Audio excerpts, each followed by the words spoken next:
Okay, this is for HMP, the 7th of April, and we're looking to wrap up our findings on reports generally.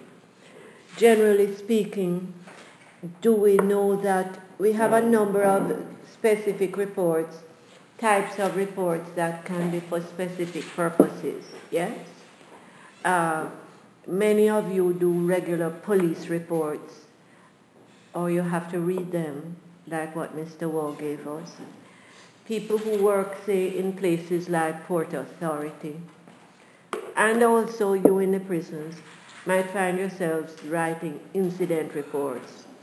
If you work on a standing committee with a group that's perhaps working on investigating maybe certain recurring problems, even the recidivism problem, I mean, at some stage you're going to find yourself, I am sure, catapulted into work on that. Yes? You might be on a standing committee that meets twice a month or once a month, and you might do a regular monthly report. But do all reports have certain things in common? And one of them is, of course, any textbook will tell you this, the purpose. The classic or main purposes of the classic or standard report of any kind are we looking at to inform? Yes or no? We circle that. To analyze? Yes. To recommend? To persuade based on pre-existing information? The information existed before you put pen to paper or finger to keyboard. Yes or no? Yes. Okay. To provide a historically dependable record. Yes. And then in you people's line of work now, in the prison service, aren't we also looking at providing reliable evidence and reliable records? Yes. Okay. All right. Let us look at it. The most important aspect of any report is or are accuracy is number one. Promptness, conforming to required deadlines. Yes. How, is that as important as accuracy? Yes. No. Not as it's important, but not as, yeah. So A would be accuracy and B coming second would be that. What about conforming with the organization's standards and ethics? Yes. Yes. In other words, if the organization says that there are certain rules that we have to obey and enforce if we are going to serve the public in a certain way. However, if the organization is one that has ethics and morals problem, then you are in a problem. So number C is debatable. It depends on whether the organization actually has positive standards and whether it upholds the universal ethics. Yeah, we're assuming it should. Okay. But we do know that, for instance, as we looked at Bob and Margaret, we noticed that it had to do with what the organization was all about. Because maybe people like Margaret are simply acting on what they have observed. Not necessarily Dr. Grace. Remember that she was a new employee. But then she was a new, yeah, Mr. Wall, she was a new employee. What maybe was the standard or ethical system? What was coming from Bob, because Bob was there for 5 years. You're right. but there's a lot of the Japanese people that you really want to remember them, and we are coming out of that era. So. Yes. You know, also, Margaret probably brought the dirty habits into the company. Margaret could have been bringing the dirty habits from her previous company, whereas Bob may have been trying to act on the habits of the existing ethics of the company. So number C is an interesting one. We should conform with the organization's standards and ethics if these are actually ethical standards. If they're not, are we going to be constantly in deep waters? Yes. Because then you will be asking you the question, should I put this in the report or not? This is what really happened, but do I dare to put the truth? Yeah. In other words, you might be in Bob's position and you might be finding yourself needing to jump on. Okay, neatness and legibility. Yes. Trustworthiness. Yes. Is trustworthiness on par with accuracy? Yes. Yes.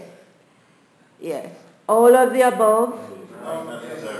Not necessarily, but what are the biggies that we would say are the accuracy, promptness, neatness and legibility, trustworthiness. Okay. Roger, we have this going on here, and then we have a true and false. But, okay, well, this is related to the true and false. For longer reports, which of the following is appropriate or useful? When it says this or are, it could be more than one, yes? A table of contents, yes. An appendix, yes. Why? Because the longer the report is, the more additional information you may need and want to put in. But it may make the body of the report too bulky, so you might put it at the end in an appendix or two appendices, yes? A letter of transmittal or a cover letter, yes. Is that like a executive summary? No, the cover letter is, do you find it in your textbook? Basic. Sure. I hope it's nothing urgent. What about this? The cover letter basically is a place where I can bring you on, but do you want to look it up in the back of your book to see if they have any good ones? The cover letter basically says, if you wish to thank anybody who's been a source of research information, then of course, while you're writing the report, it in a sense covers some of the area of the frame of reference, yes? But the cover letters will say, for instance, I'm giving a brief summary of what this report says. I am recognizing any sources of assistance I have had. You want to look up, everything is all right? Yeah, it was Mr. Scott. He said he has no reception, so he won't be able to make it to class, but he has the assignment for you. Okay, we can take this for him. Yes. These, okay. The true and false in particular. Okay, if you look up the letter of transmittal or the cover letter, let's see what the textbook has. Can I bring you maybe a nice copy of one by a former student? Do we have the cover letter in the index, the letter of transmittal? Roger, will you just lend me your book, please? Yes?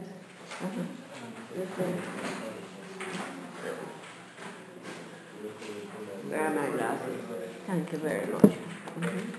I have some reading glasses. Okay, can we continue there? Here it is. On page... Okay. If you look at page 474, yes? The transmittal message in letter or memo format presents a report to your primary readers. The top of page 474. Generally, a letter is used for external reports and a memo for internal reports. Okay. If you have written the report in an impersonal style, the transmittal message gives you an opportunity to speak more personally to your primary contact person and reinforce goodwill. Yeah. The message may include any comments that will stimulate interest in the report. In other words, the transmitter letter actually is a way by which to get people to read this thing. Yes?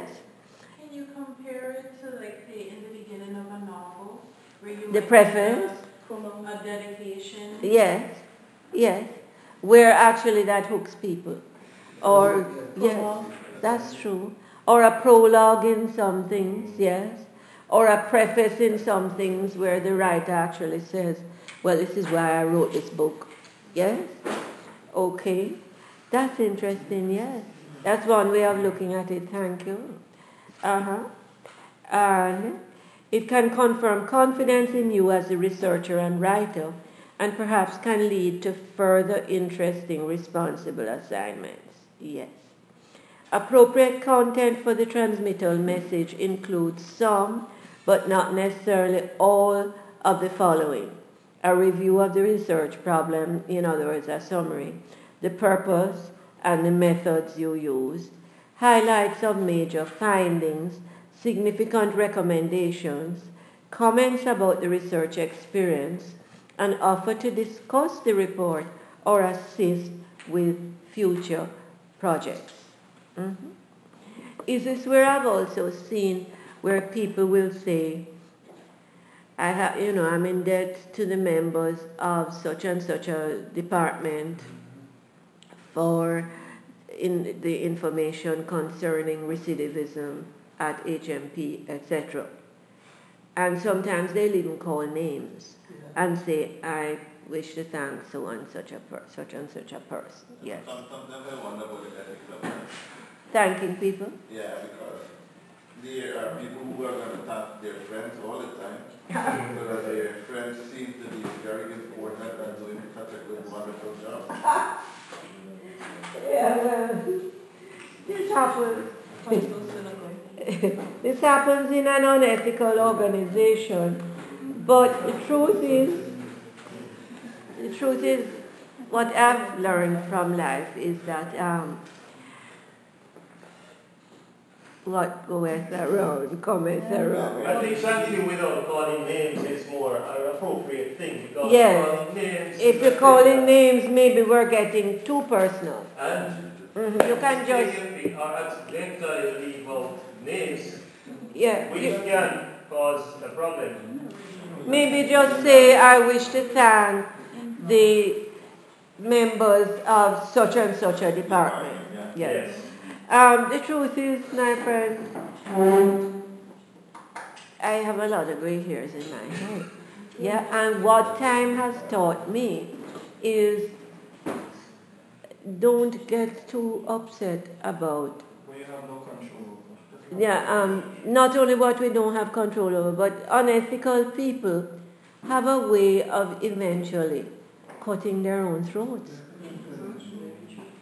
It does happen. Sometimes it takes longer than we like, but it actually does happen. It's very interesting how it happens too. Sometimes it's not the big things that they have done. Not the major crimes, as the television puts it, that makes them cut their own throat and, cause their own demise. Sometimes it's the little things.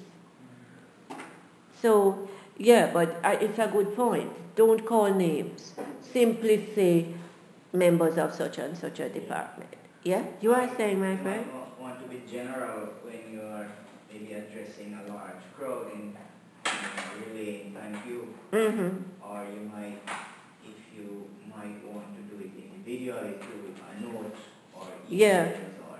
Right. But you can simply say members of such and such a department. Say, for instance, you're doing something on school dropouts, and there were people in a particular school who actually let you look at the attendance figures and the comments of teachers. Yes? You might simply want to say the management or administrators of such and such a school without calling names. Okay. Because there are people who will actually help us, you know what I mean? And the others, what I found is that the people who are constantly unethical, it does catch up with them.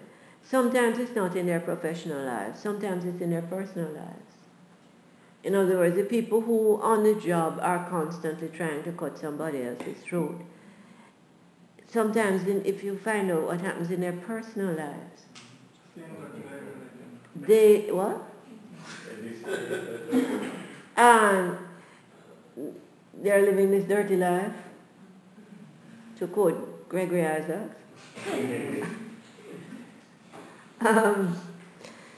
You know what I mean? It backfires in their personal lives. Sometimes the punishment, the retribution doesn't necessarily immediately appear on the job, especially if the organization is not terribly ethical itself, or if it is one of these slow-moving organizations in which justice happens, but it takes forever, you know. But in the retribution sometimes comes in the personal life. That I have seen. And when it comes in the personal life, it's massive. Yeah? It's nothing compared to what they did to others. They really, you know, disappear.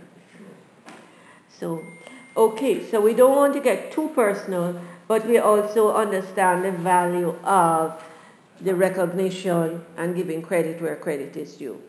Okay, the transmittal message is often bound within the project, yes, either before or after the title page, but some writers prefer to present it as a separate message accompanying the report.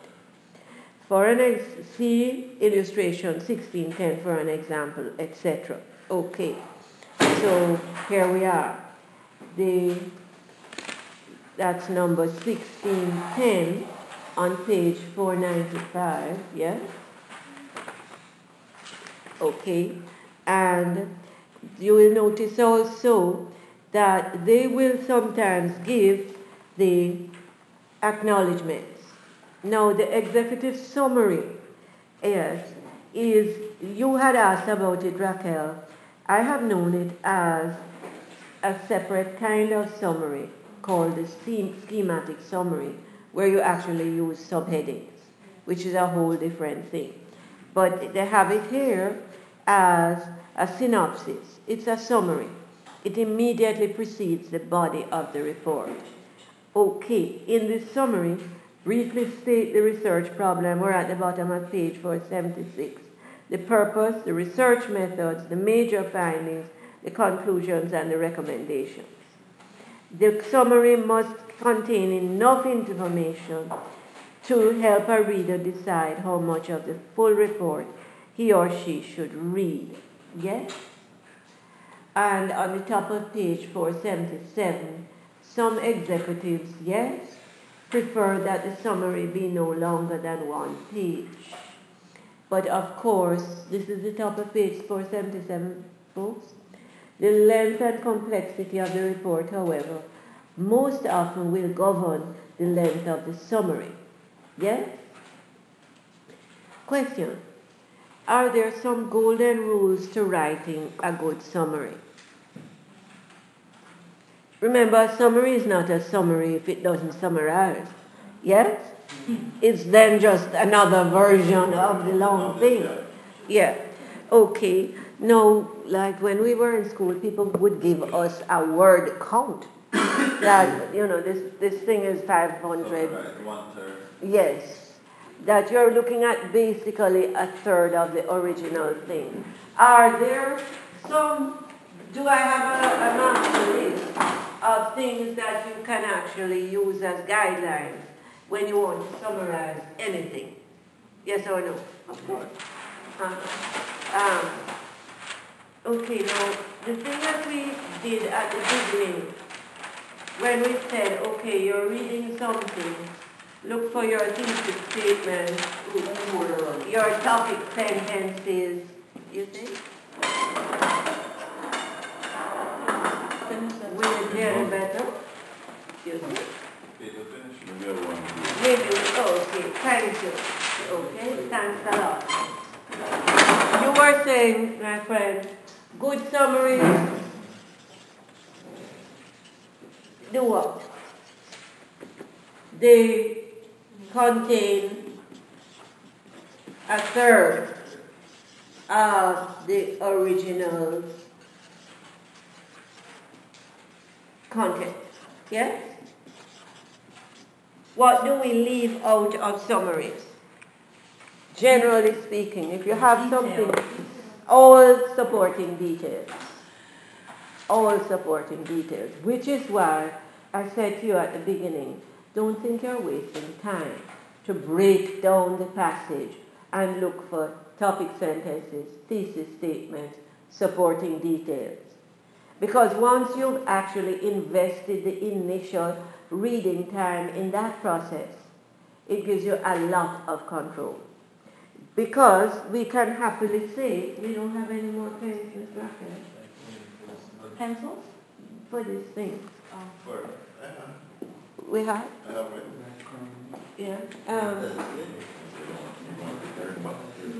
Here, this one, you think? Oh, sorry, Raquel. I can't. Can we see? Are we okay? Yeah, I thank you. I lost one of my contacts. So,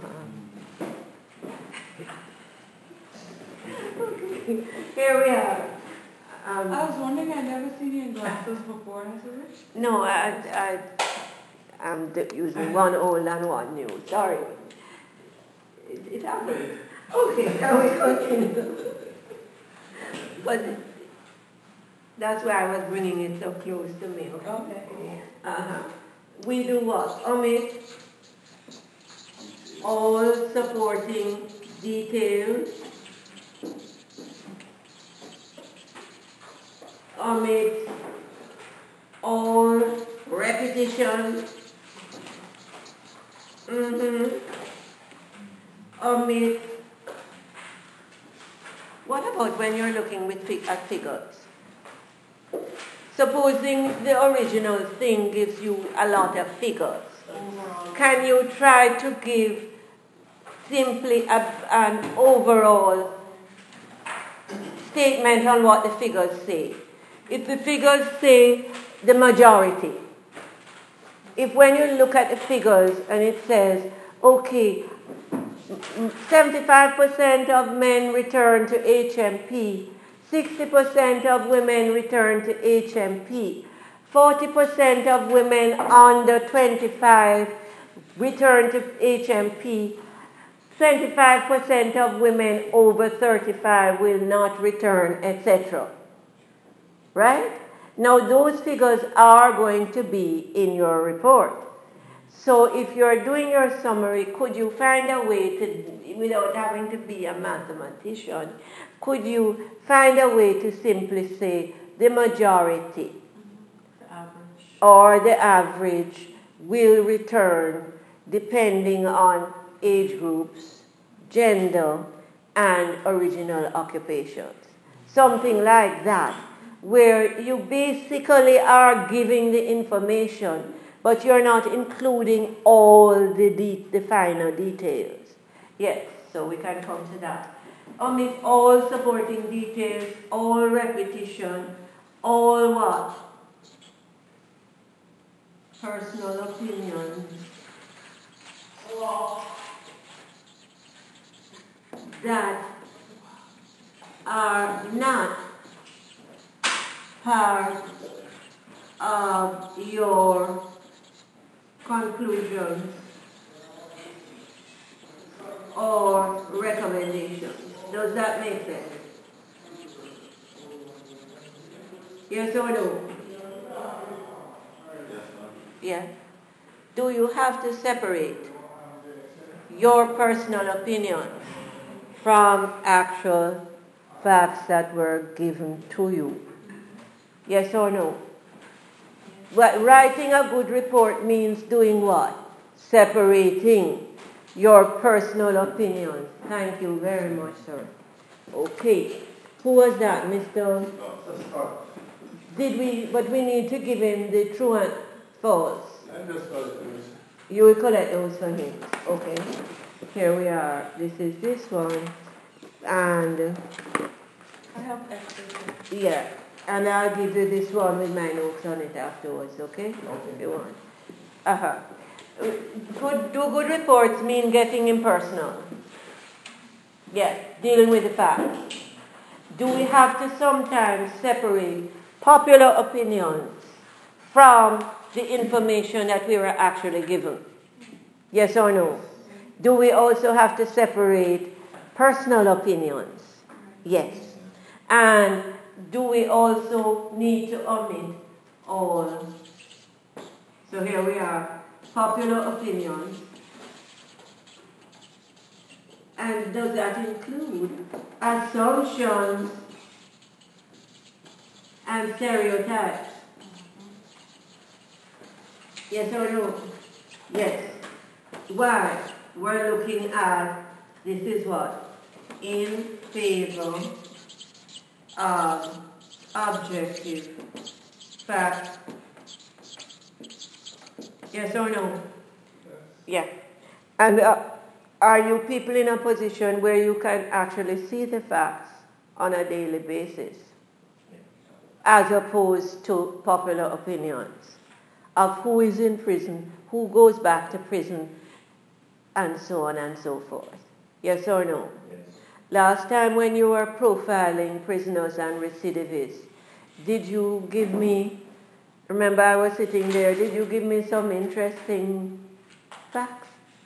I mean, mind-blowing to a certain extent when you were talking about the drug problems, the depression problems, and the abuse problems. Yes?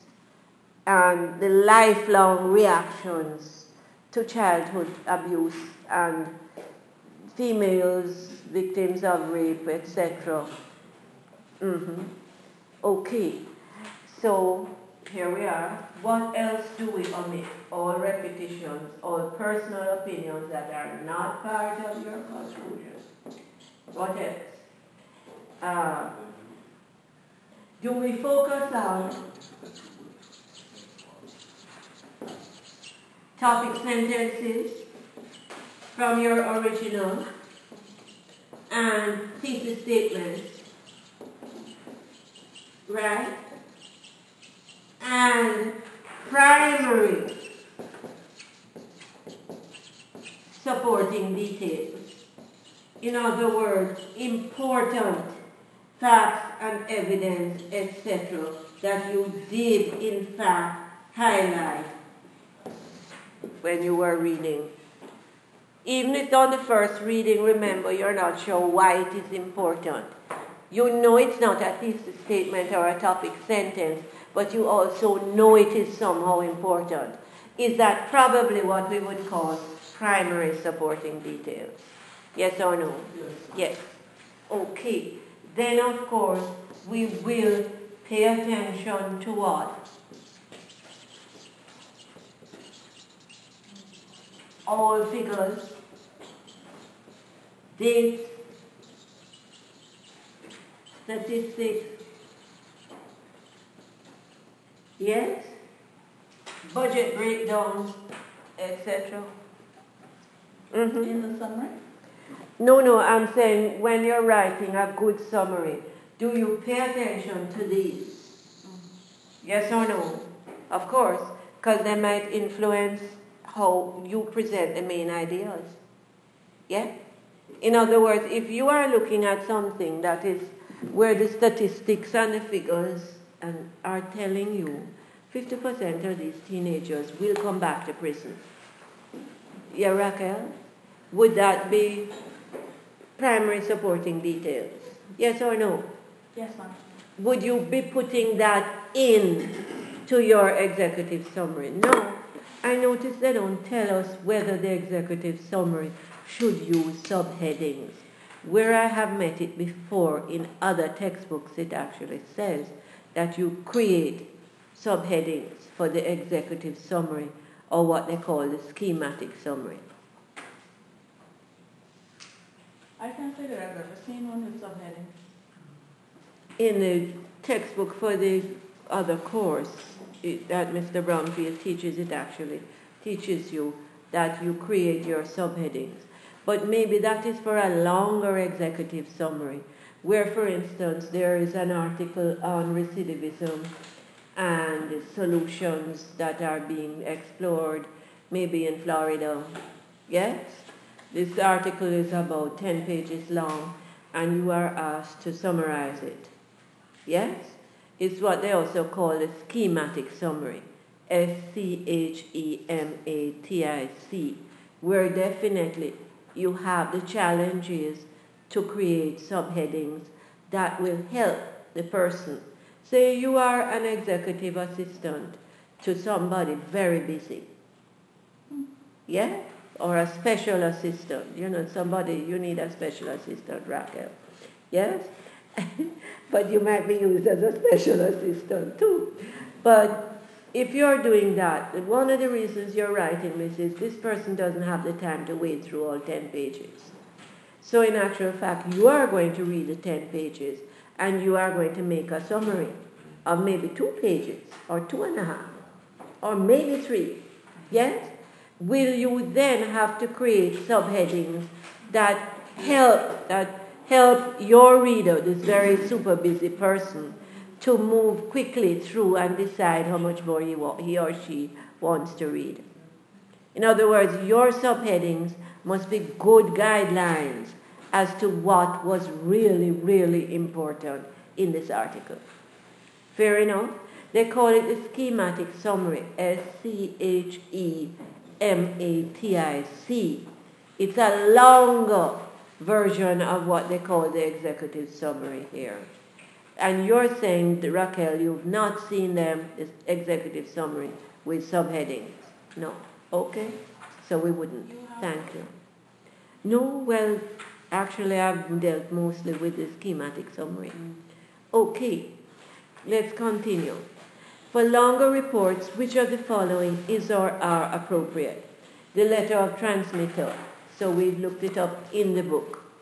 And will you follow it up where it gives other page references, where it says see so-and-so for samples of letters of transmittal?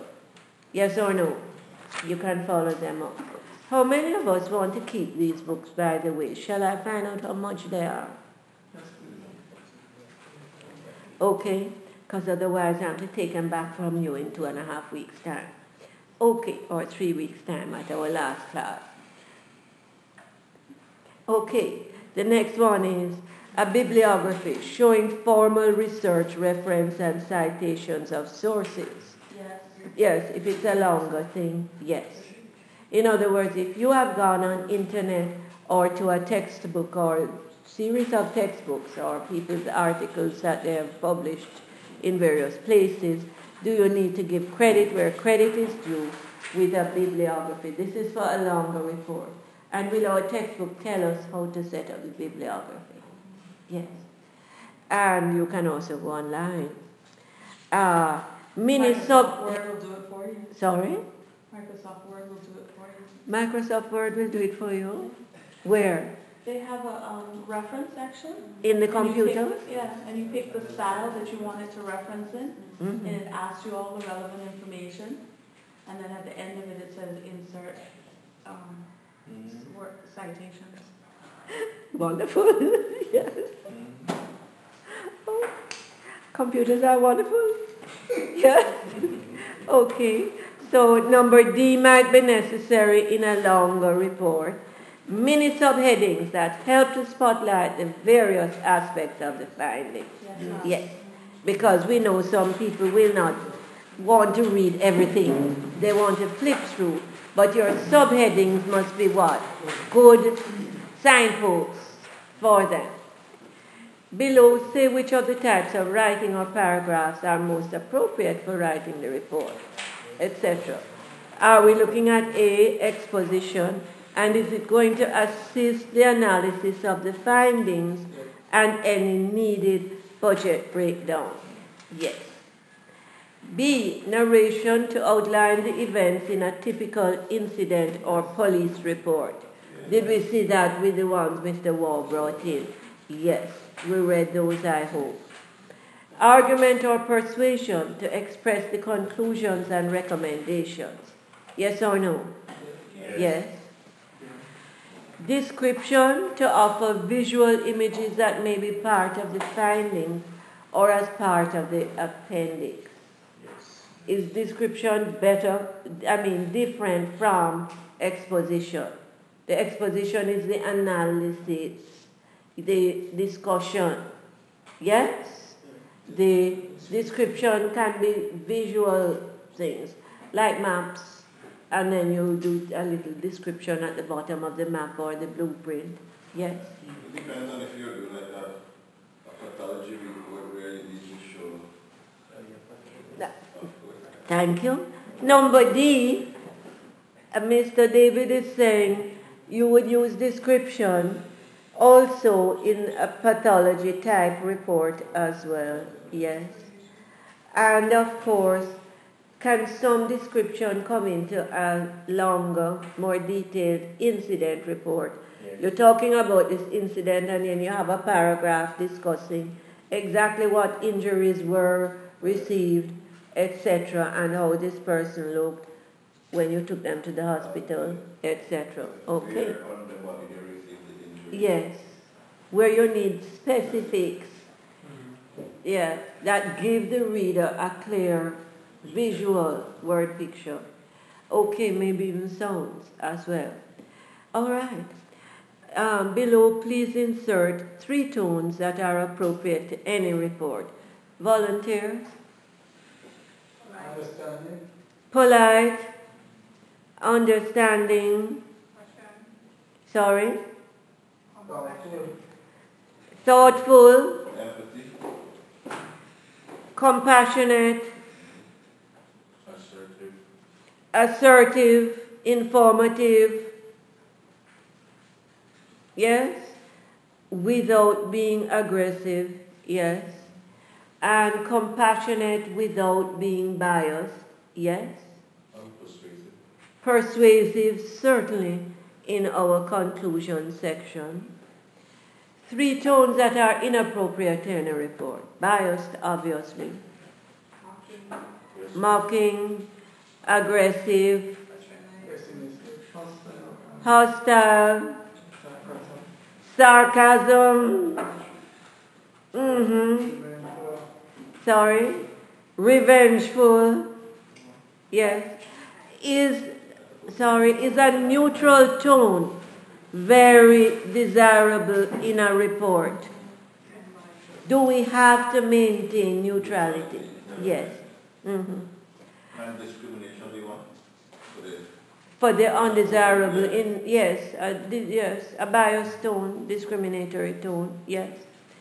Okay. Circle the items that can appropriately be included in an appendix. Photographs or pictures, yes. A budget breakdown, yes. A map, yes. Printouts of any kind, yes.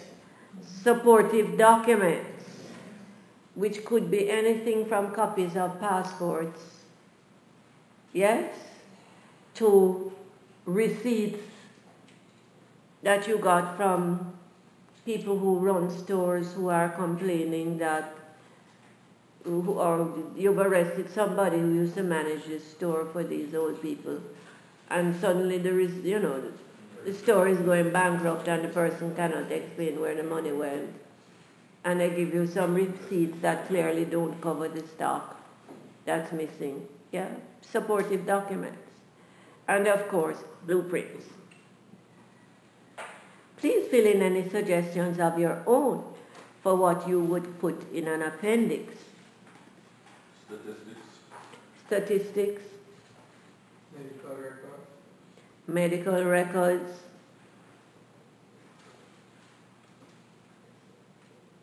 Yes. Data of various kinds, yes. In other words, can the appendix then be a useful place where you put all additional information that is relevant to the report, but which you do not wish to cram into the body of the report? Okay. Which of the following may depend on an effective, dependable report? Can provision of adequate proof say you are going to court for a court case, can provision of adequate proof call for or be supported by, yes, a report? Yes or no? Ms. Raphael, we're at number 7 there. Thank you. Yes or no? And is this where you are glad that you bothered to write a good report? Yes. A major court case comes up. Yes, somebody is suing the prison. Yes. Or suing you. Something that happened in the prison. Years ago, months ago. Are you glad that you wrote a proper report? Okay, so provision of adequate proof. The image of your organization. Yes or no? Yes. Your personal image and professional reputation. Definitely. Good financial planning. Yes. In some cases, yes. Say it's a report, remember Margaret's so-called report, where in actual fact you've actually done some research on costs, past costs, future costs, where the money is actually going. Good financial planning could in fact depend on a report that has some kind of budgetary significance. What about organizational and managerial transparency? Yes. And the outcomes of a court case. Could the outcomes of a court case depend on an effective, dependable report? Yes. Yeah? I put plus, and now you're going to tell me some more things. Okay, well, I get An investigation. Investigations of various kinds, thank you. Yes, Mr. Davis? I was thinking the outcome of a violent incident plus the support that you may need to defend yourself in a court of law. Thank you. Support that you may need. And outcomes of violent incidents you need to write an accurate report and give as much reliable evidence as you can. Sorry? An inquiry. You have up to 6 years before you. That really goes off the record if it's evidence. Really? Yeah. A violent incident? Yep. I mean, 6 years is statute of limitation. The statute of limitations on violent incidents will... That happened in the prison. A prisoner can go to court after 6 years after the incident. Really? Where you did this to him. Even if he attacked you? Yeah. As long as he got any injury, you have to then be able to find their report that was done properly and well documented. And what if you were injured? Do you have 6 years in which to report it to? Just asking. No. For insurance purposes, you have 30 days. Wow. The charges delayed 6 months. Sorry? Charges delayed in some cases 6 months. Okay. What's that here? Somehow it seems like the perpetrator has the advantage.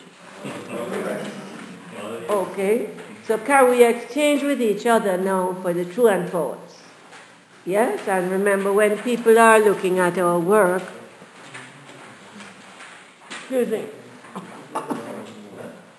pardon me, we do not supervise, my friends. We don't supervise, pardon me, or peep, yes, or manage, excuse me, yeah? We let them do it. Excuse me, yes? Okay. Now, as we know, with all these true and false things,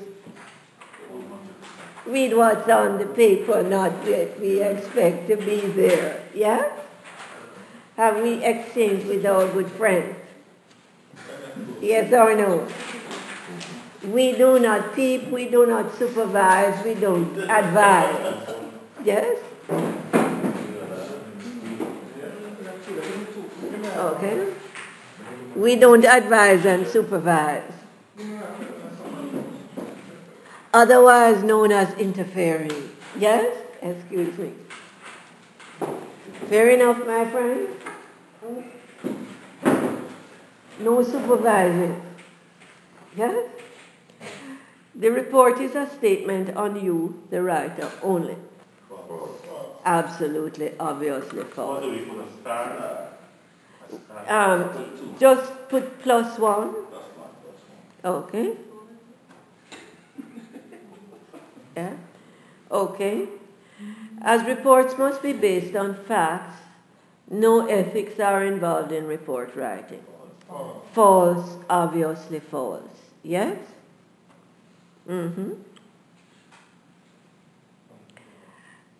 Writing good, reliable reports involves or demands. Justice and... No, we're looking at Goldman's emotional competence framework, empathy. self-awareness, and what else? Social skills, social awareness. Self-awareness and what else? Is it social awareness or is it something else?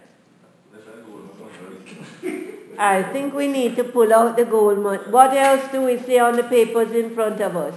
Self-awareness and what? But temperance is not on Goldman's framework. We have empathy, we have for personal competence, we have self-awareness. Hold it up, Miss Raquel, please. Yes. Self-regulation and motivation. For social competence, you have empathy and social skills. But look under those. Self-awareness and self-regulation. Thank you. Any other things that would be relevant to reliable reports? Motivation. Accuracy. But if it's accuracy, it's how would we find it on his framework? Read the framework. If we're looking at dependability as in reliable reports, what are the elements there? Sorry? Accurate self-assessment, thank you. What else?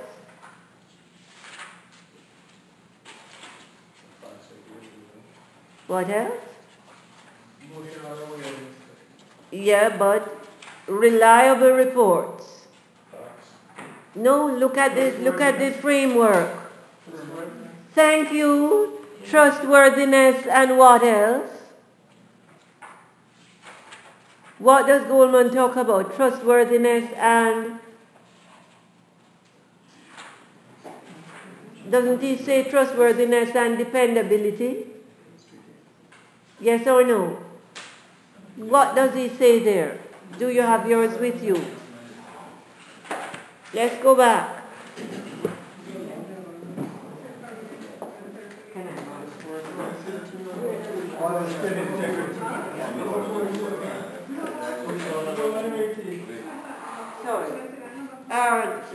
Where do we have it there? Doesn't trustworthiness come in there? Yes, maintain integrity.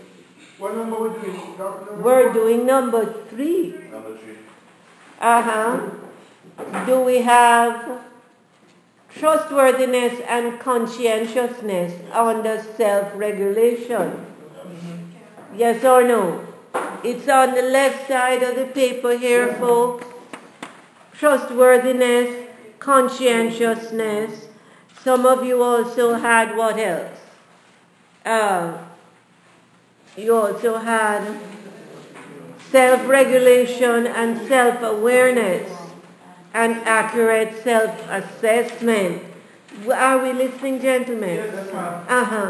What does this mean if we're looking at these?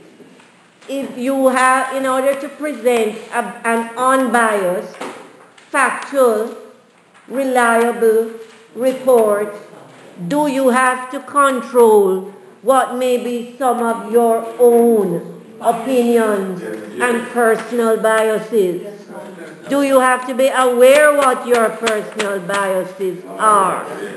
So are we looking at trust, self-regulation or self-control, self-awareness, accurate self-assessment, trustworthiness, conscientiousness, what else? Maybe, and self-control, maybe even innovation. Can innovation come in to our recommendations? Maybe. Yes? Okay. What about these others here? Empathy and social skills. Could a good report involve what? Collaboration? Huh? It has to. I mean, you have to consider your target audience. Yes. In writing the report. Yes. Understanding others. In fact, under empathy, do we find lots of other things there? Yes. Okay. Writing number 4. So that one was worth +2 if they gave you something reliable from the Goldman framework. But is it true that some of us have ignored this thing? Yeah. Even though I've given you 2 copies? Yes. But is it true that I've said to you that that book, Working with Emotional Intelligence, is actually one of the most useful books I've ever read? Yes. Yeah, I need to read it.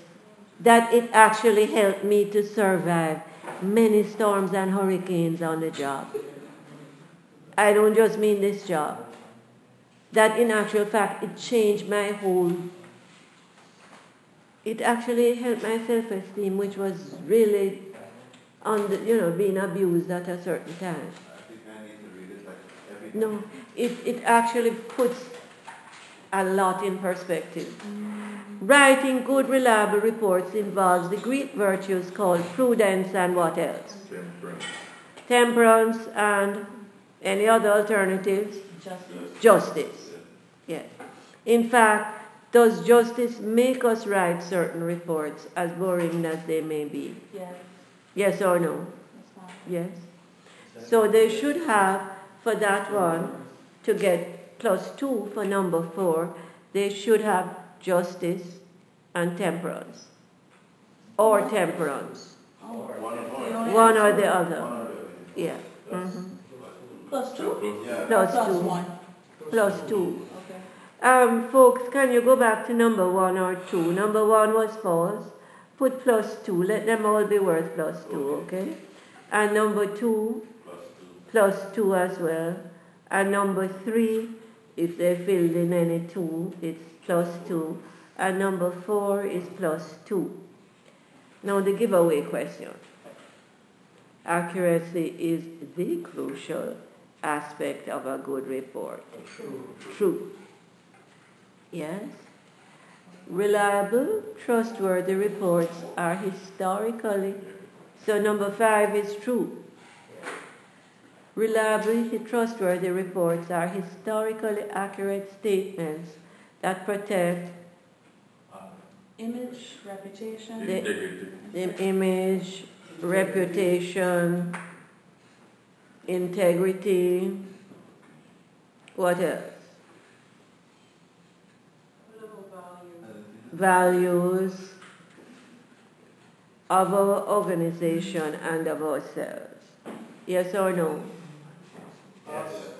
Ethical standard and newspaper, should I? Ethical standards as well. Yeah? Mm-hmm. In other words, good reports can actually make it hard for certain misdemeanors and wrongdoings to be brushed under the carpet. So we say it's to protect the image and your reputation. That's good. Image, reputation, integrity, values, ethical standards, even performance of our organization and of ourselves, yes? In other words, it's not just paperwork. Okay, that will be +2. Reports like memos, letters, and emails are legal documents and can be used as such. True, +2. tone is irrelevant to good reports, as tone is related to emotional attitudes or stances, and reports are based on facts only. False. Thank you. Was that a trap question? Yes. It's false plus 2. Mm-hmm. All reports demand an addendum or addenda for inclusion of additional information. No. Not all. Not all. Do all reports demand an appendix? No. Not all. Okay, that word all, remember, is tricky. Okay, what if the person has true, but then has exactly what you said, not all reports would meet this? Okay, well then, it's okay, plus 2 still, because they explain what they meant, yeah? That must have been Troy. Right in the bed. Are we ready again? Yeah. The conclusion and recommendation segments of the report usually are best stated in argumentative or persuasive writing, as these segments should contain our thesis statements or thesis paragraphs. True. In other words, would those be the building blocks that we would use? Yes. So they are all plus 2, so the whole thing is worth 20. So can you add it up and put it over 20 in the bottom right-hand corner and initially take responsibility for it, so that when this person comes back to me and says, "What, Miss Anderson, you did this wrong," I can send them to you. Yeah? Initially, take responsibility for it, please. What do you have the first, number 3? Number 3 is Where is it? Writing good without what's involved or not accuracy. No. It gets nothing. For number 3, we want 2 things from Goldman's emotional competence framework. So if they don't have 2, remember we just went through some possibilities. If they don't have 2 of them, no, we will not accept it. Okay. Now, my friends, can we look at our calendars? Yes? Ms. Raquel, you said that the 21st of April was in actual fact holiday. Yes or no? Yes, ma'am. That's Easter what? Monday? Yes, ma'am. Okay. So that leaves us with the 28th. The 14th, I will not come to you because the big hurricane called exams will be hitting at the college. Yes? So that means I will have to stay still. Yes? Actually, I'll be Actually, I'll be in the auditorium invigilating. So next week now, I do not come to you. Yes? Okay. Do we have, and then the following week now is a holiday. But Ms. Raquel, after the 22nd and the 23rd, will I be taking a little trip up here or sending some kind person up here with it, with the reports and case analyses? Okay. Yes. And So they are actually due on? well, no, most people have given them to me. Okay. Uh-huh. Yeah. No, is that the case now? When are the reports due then? A lot of people have been giving them in now. Okay. Yeah. They're due next week. But people have been, I gave you time, you said, remember I gave you some feedback on some, etc. Yes? But when are we going to bring the reports? My friends, please listen. Any outstanding reports to Miss Raquel next week? Yes? And I'll get in touch with you, or you get in touch with me, Raquel. But are we listening there? After the 22nd or the 23rd, Raquel, I'll be bringing them in. Okay. Now, these are obviously important for our term grade. But on all of these courses, you need a final exam, though I actually dislike final exams. Us Yes? too. Okay, so what are we looking at in terms of our exam structure? Are we going to get things that follow our wrap-up quizzes? Like what we got today in wrapping up aspects of the report. Little questions about the report. Could we get one section like that? Yes. Then could we get a section with badly written sentences Yes. that need to be fixed? Yes. Yes. Then could we get a section, those are briefer, could we get a major section that gives us a scenario like Bob and Margaret and asks us to write a conclusion and recommendations? And would it say to you, for instance, you should include findings from this course, such as the virtues, are we listening? The Greek virtues, the Christian virtues, the ethical systems, maybe even reference to Goldman's framework. Yes? The ethical systems, of course, would be important, and reference to what else? Organizational styles, is it the club culture, the role culture, and management styles, authoritarian, democratic, laissez-faire, and also things like listening styles. But if we're doing that, do I remind you on the exam paper, yes, of the things that might be relevant? Yes or no? Yes. But does it mean that before the exam, you've got to go over all the background readings in the portfolio? It also means I will be bringing back outstanding things to you. And the truth is, Miss Raquel, if I feel we're not ready for the exam on the 28th, I am not jumping on a plane and going anywhere.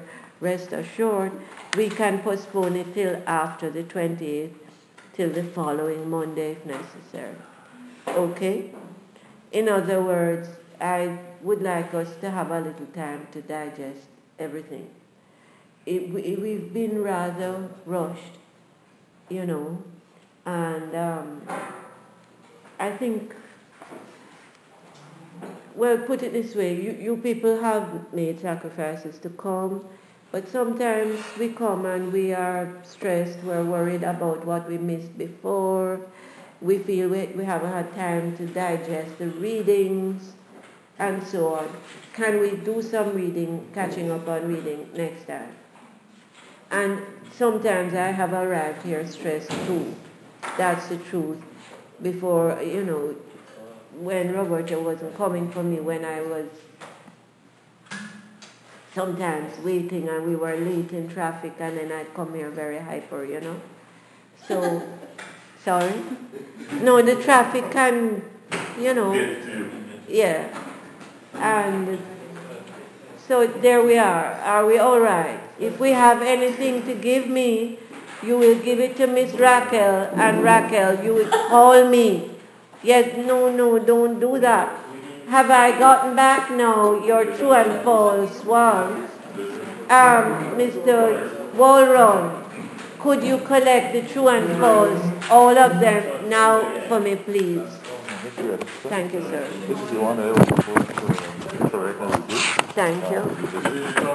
Wonderful.